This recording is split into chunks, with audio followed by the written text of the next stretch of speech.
Hello friends, मैं हूं नीतीश कुमार और मेरी इस यूट्यूब चैनल में आपका बहुत ही स्वागत है। चलिए आज मैं आपको सीटेट के एक मनोवैज्ञानिक हैं उनके बारे में बताऊंगा। इनके क्या सिद्धांत थे, क्या इन्होंने सिद्धांत दिया था, बच्चों के बारे में इनकी क्या विवेचना थी, उन सभी जानकारियों को मैं इस वीडियो के माध्यम से आपको पहुँचाने का प्रयास करूँगा। चलिए हम शुरुआत करते हैं जीन पियाजे। वो वैज्ञानिक है जीन पियाजे। तो जीन पियाजे जैसे कि आप देख रहे हैं स्क्रीन पर, जीन पियाजे स्विट्जरलैंड के एक मनोवैज्ञानिक थे। जो जीन पियाजे है वो स्विट्जरलैंड के एक मनोवैज्ञानिक हैं। इन्होंने बालकों में बुद्धि का विकास किस प्रकार से होता है यह जानने के लिए उन्होंने अपने स्वयं के बच्चों को अपनी खोज का विषय बनाया।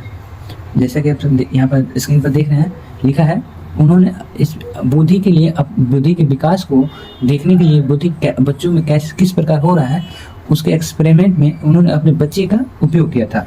तो फिर आगे देख रहे हैं, इस खोज का तथा अध्ययन के फलस्वरूप उन्होंने जिन विचारों का प्रतिपादन किया उन्हें पियाजे के मानसिक या संज्ञानात्मक विकास के सिद्धांत के नाम से जानते हैं। तो जैसे ही जब उन्होंने अपने बच्चे पर एक्सपेरिमेंट किया उसके फलस्वरूप जो प्राप्त विचारों का प्रतिपादन किया उसे ही हम लोग पियाजे के मानसिक या संज्ञानात्मक विकास के नाम से जानते हैं। चलिए, इसका तात्पर्य है बच्चों को सीखने, सूचनाएं एकत्रित करने के तरीके, विधि, प्रत्यक्षीकरण, भाषा, चिंतन, स्मरण शक्ति तथा तर्क शामिल है।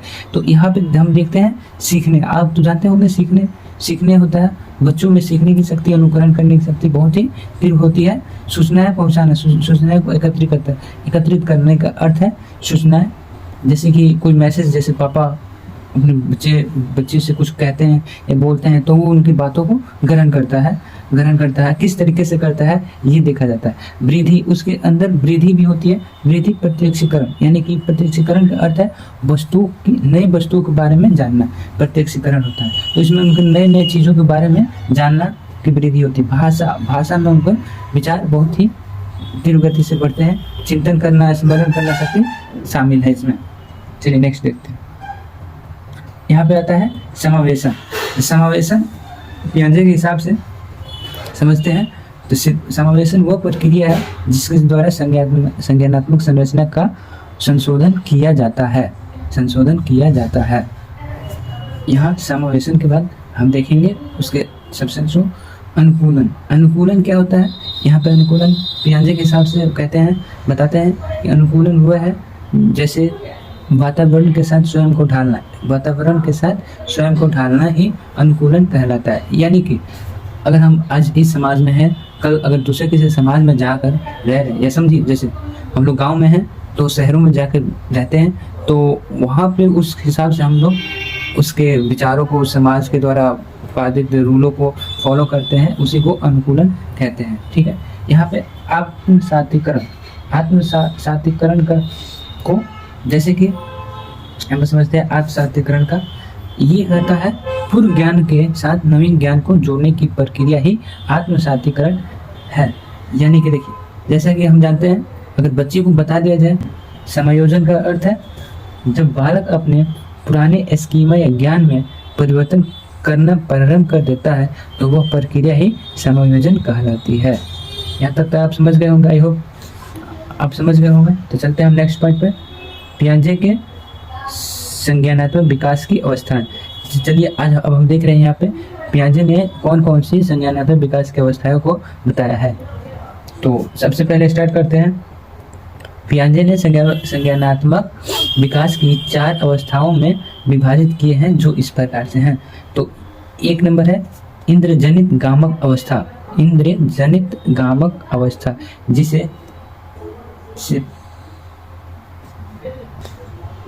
जिसे हम शिशु पेशीय अवस्था के नाम से भी जानते हैं।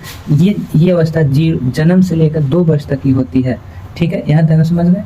चलिए नेक्स्ट देखते हैं दूसरी अवस्था, पूर्व संक्रियात्मक अवस्था, जो कि 2 से 7 वर्ष तक की अवस्था होती है। ये अवस्था बहुत ही महत्वपूर्ण होती है। सबसे अधिक बच्चों का विकास इसी अवस्था में होता है। जैसे बच्चों में संज्ञानात्मक विकास, बच्चों में भाषा विकास, चिंतन शक्ति, सृजनात्मक विकास इत्यादि सभी विकास इस अवस्था में होना प्रारंभ हो जाता है।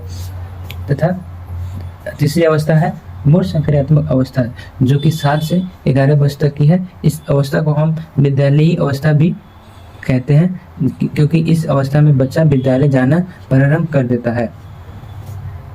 चलिए चौथी अवस्था है औपचारिक या अमूर्त। चलिए यहाँ पे हमारी चौथी अवस्था है औपचारिक अमूर्त संक्रियात्मक अवस्था जो कि 11 वर्ष से आगे की अवस्था होती है। चलिए नेक्स्ट हम ये आपके 4 हो गए हमारे संज्ञानात्मक विकास के सिद्धांत। ठीक है, संज्ञानात्मक विकास के सिद्धांत की अवस्थाएं। ठीक है, अवस्थाएं का हमने यहाँ पे जान लिया। तो चलिए इसके बाद हम लोग महत्वपूर्ण कुछ शैक्षिक महत्व को भी जान लेते हैं। जैसे कि संज्ञानात्मक या मानसिक विकास निरंतर चलने वाली प्रक्रिया है। जैसे कि आप जानते हैं जो संज्ञानात्मक विकास होता है वो निरंतर चलने वाली प्रक्रिया होता है। तो नेक्स्ट पॉइंट देखते हैं, बालक का मानसिक विकास धीरे धीरे एक सोपान कहने का अर्थ है कर्म के अंतर्गत होता रहता है। नेक्स्ट पॉइंट, पूर्व संक्रियात्मक अवस्था के बालकों के लिए शिक्षक को मूर्त संसाधनों एवं दृश्य श्रव्य सामग्रियों का उपयोग करना चाहिए। देखिए जैसे कि ये अवस्था पूर्व संक्रियात्मक अवस्था है, यानी पूर्व संक्रियात्मक अवस्था कहने के यानी कि ये अवस्था 2 से 7 वर्ष की अवस्था है। इस अवस्था में शिक्षकों को, जब शिक्षक कहने का अर्थ है यानी कि ये बच्चे आंगनबाड़ी में जाना स्टार्ट कर देते हैं और वहाँ की जो सहायक शिक्षा होती हैं वो बच्चों को मूर्त संसाधनों एवं दृश्य श्रव्य सामग्री को उपयोग करना चाहिए। जैसे कि दृश्य मूर्त संसाधन कहने का अर्थ है जो वस्तु को हम लोग जैसे कंक्रीट हो गया, कोई मटेरियल हो गया, ऐसे छोटे छोटे कंकड़ गोल जैसे गोली हो गया, एप्पल हो गया, ऐसी सभी वस्तुओं को दिखाकर बच्चों को सुनाकर इन सभी चीज़ों की जानकारी देना चाहिए। और यहाँ पर शिक्षक कहने का अर्थ हो गया, शिक्षक कहने में इनके माता पिता भी शामिल हो सकते हैं क्योंकि ऐसा माना गया है कि हमारी पहली विद्यालय जो होता है घर ही होता है और घर के माँ बाप ही पहले हमारे गुरु होते हैं, शिक्षक होते हैं। ठीक है, चलिए नेक्स्ट पॉइंट हम देखते हैं। लिखा है तार्किक चिंतन के विकास में बाल्य अवस्था महत्वपूर्ण कड़ी मानी जाती है। बच्चों में तार्किक क्षमता बढ़ाने का प्रयास करना चाहिए। जो कि ये अवस्था बाल्य अवस्था की बोली गई है, इसमें तार्किक यानी कि तर्क करने की चिंतन यानी कि सोचने विचारने की क्षमता बहुत ही अधिक होती है। इसलिए बच्चों से ज़्यादा ऐसी समस्याओं को देना चाहिए जिसमें बच्चा तर्क करे और अपनी क्षमताओं को बढ़ाने का प्रयास करे।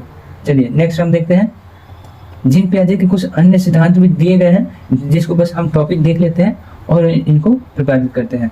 चलिए इनका अन्य सिद्धांत में सबसे महत्वपूर्ण फर्स्ट है निर्माण और खोज का सिद्धांत।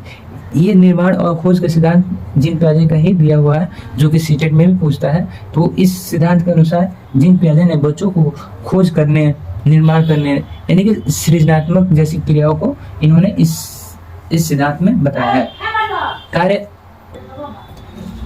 दूसरा है कार्य क्रिया की अर्जन यानी कार्य करने का मतलब है बच्चों से कोई भी कार्य कराना। कार्य का मतलब ये नहीं कि अब गए कहीं ईंटा में लगा दिए, कहीं कुछ में लगा दिया, ऐसे नहीं।